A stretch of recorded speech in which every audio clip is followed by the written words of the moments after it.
Before I start, I'd like to thank the Englewood Cliffs Chief, Chief Shafi, the Saddlebrook Chief, Coopler, Englewood Cliffs Captain Reagan, Englewood Cliffs Captain Murphy, and the Englewood Cliffs Council, Ms. O. And I would also like to thank the board members for devoting your time to support us, and also the parents and students as well. Okay, so I would like to start off with a question. So, do you believe that the United States of America legally offers equal rights to all races? Although they may not be identical in composition, every individual is given rights that are reasonably similar in value. If so, are all races viewed and treated with no prejudice? Definitely not. However, this is not an issue that can be solved readily, nor is it a reasonable request from us. So let's look from a different point of view.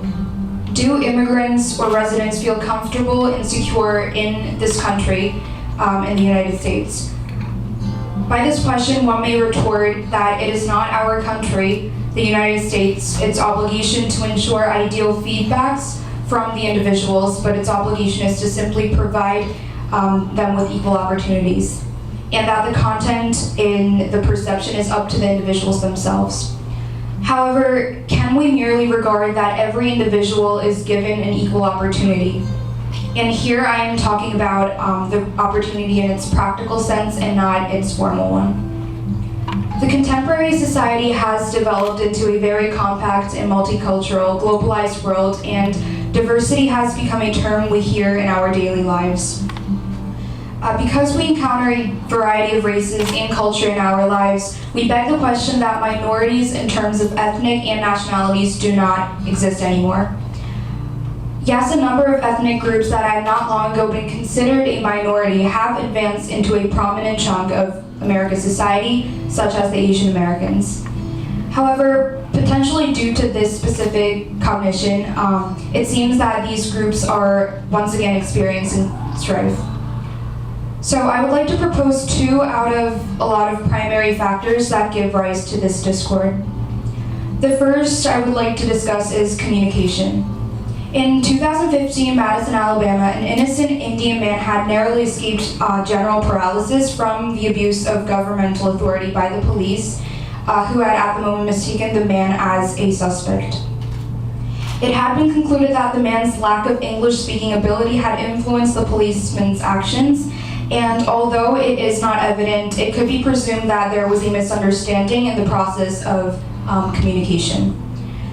According to the U.S. Census Bureau, 54% of Asians residing in the U.S. are fluent in English, and the remaining 46% have a low comment on the language.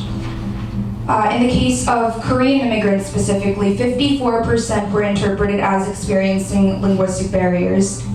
So as shown, the majority of Asian immigrants cannot speak English fluently, and it is extremely challenging for especially the middle-aged group to digest the new language, since gaining subsistence is already their main priority in life.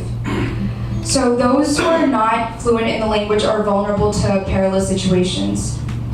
Thus, rather than relying on us individuals to master the language, I believe that a more practical way would be to utilize the underlying resources and supply the field of law enforcement for the sake of many more lives to save in advance. And next, I would like to talk about cultural barriers. As much as the United States is referred to as the melting pot, we do in fact interact with many people from different origins and nationalities. And through the cooperation of mass media and the general public, we individuals make our effort to minimize biases and maximize our tolerance. However, it is undeniable that every culture has customs that are difficult to be respected and understood from an outsider's perspective. I personally spent most of my years of elementary school and middle school in Korea, and I'm currently attending high school here in the US. So taking into account all of my experiences both as a student and a child in both countries, there are an excessive amount of examples that show distinction, both trivial and significant in terms of a variety of fields, from politics, economy, society, community, education, and even human relationships. For instance, let's take the relationship of a parent and a child. So, as a number of you know and likely have experienced or are still experiencing, commonly Korean parents are known for their fervor for education. Due to their immoderate preoccupation towards the child's educational performance, the rod of love has become a social convention. Although the morality of this concept is still controversial, as it has been for many, many years, we must acknowledge that it is, in fact, a common convention across Korean households, and this incurs censure from different cultures. So the father of an 8-year-old child had been reported to and eventually imposed with a huge amount of fine and potential imprisonment due to child abuse. And this happened in a Korean immigrant family that had settled down in Los Angeles a few months back before the incident happened. And so specifically the father, without realizing the cultural distinction in parenting style between the US and Korea, he spanked his child without the slightest compunction about what would happen after that. And this is not the only case where misunderstandings and cultural barriers have led to unexpected consequences like this one. And there is an estimation of around 1,000 cases annually in which Koreans residing in the US have been adjudged as criminals due to misinterpretations in cultural conventions. So, law enforcement is a very broad and very vague topic, and most citizens seem to perceive it as a separate portion of the society and one that does not coexist with themselves and the society. So there are definitely a number of possible measures that can be taken to bring law enforcement into harmony with the country's citizens and society. But I personally believe that establishing credibility is key for this measure. And strictly in my point of view, of course, I set up criteria that classify credibility in law enforcement. And to introduce them, first, I believe that all governmental officers and offices should enforce laws in a transparent and impartial manner. Secondly, they should not abuse governmental authorities in any circumstances. And lastly, and most of all, they should take into account the local community's characteristic or specific condition. And I would really like to lay emphasis on this last factor that I just mentioned. And so let's try to apply this to our local community. Our part of the country, New Jersey, and the towns that we reside in, the communities we interact with, are composed of a variety of cultures and nationalities and origins. So I believe that law enforcement agencies should utilize this specific characteristic of diversity in our community to take a step further toward reinforcing credibility. Thank you.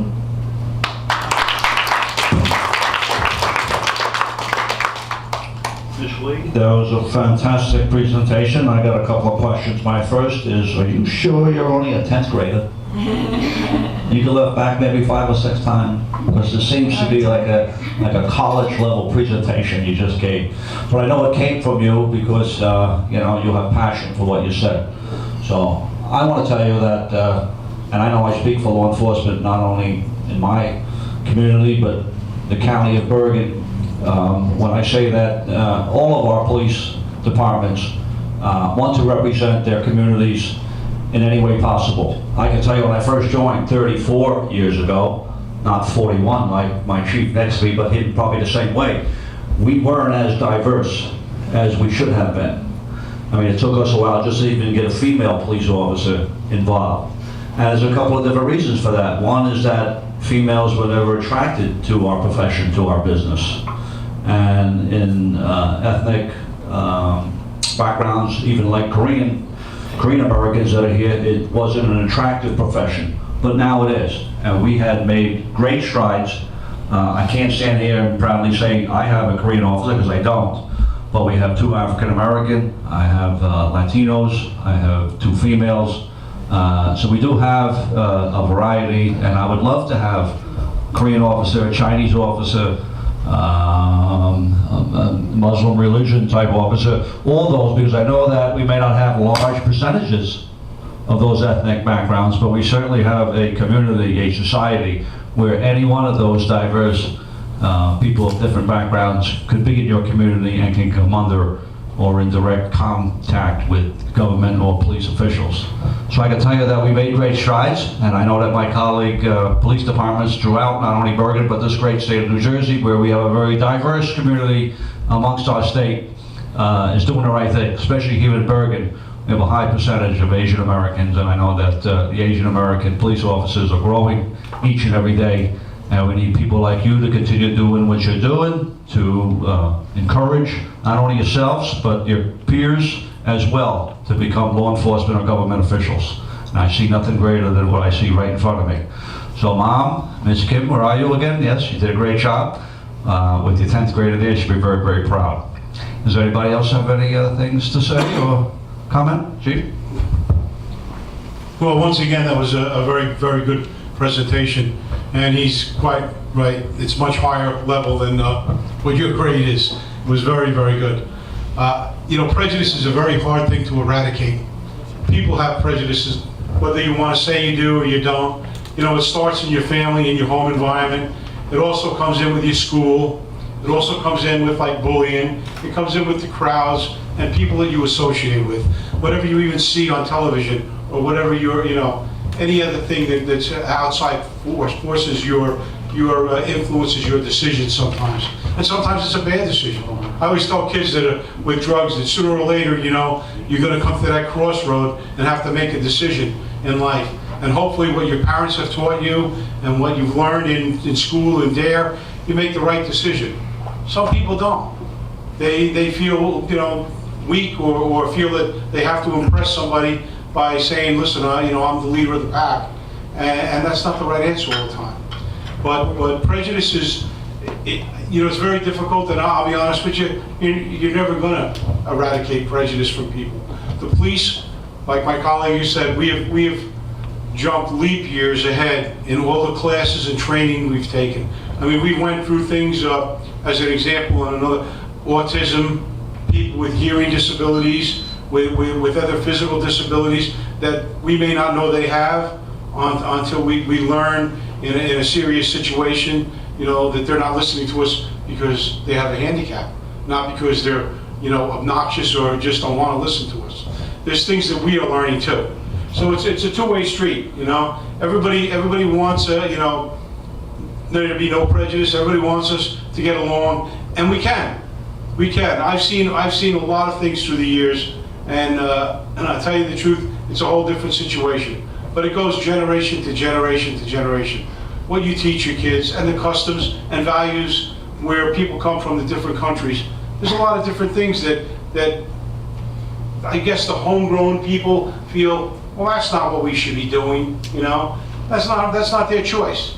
This is America, and everybody has a right to do what they want to do, as long as they fit into, you know, the laws and the values and everything of everybody. So it was a great presentation. You know, keep up the good work, and we will change the country one at a time. Chief Glory. So it was really great to see a female student go up there and like kill it. So thank you. Yeju, is that how you say your name? So when you become 21, you want to move to Englewood Cliffs and maybe run for council? I'm always looking for young people to get into government. So what is your interest? Are you interested in going into law enforcement or maybe law, I'm thinking? So what is your interest going forward? I don't have like a set mind or path toward a single subject. I'm still like experiencing other types of things in different fields, but I'm thinking kind of economics, but I'm just trying to get a lot of experience from other fields too. Yeah. If you're ever interested in going into law enforcement, I'm sure the chiefs here, you know, they'd be more than happy to lead you in, or guide you into the right direction. Because a lot of times I feel like, because there are other organizations that I've been to. For example, there's a Korean American Law Enforcement Association, cable. So I know there's some, male students here that may be interested in going to law enforcement as well. But I could tell you that the female officers are in high demand right now because everybody wants to have a little bit of, a different diverse, group. So if any of the female students are interested in going to law enforcement, I think that would be like a really, really good career choice going forward. But you have to I guess with anything in life, like you have to know the right people, because if you know the right people, like you don't really have to go around.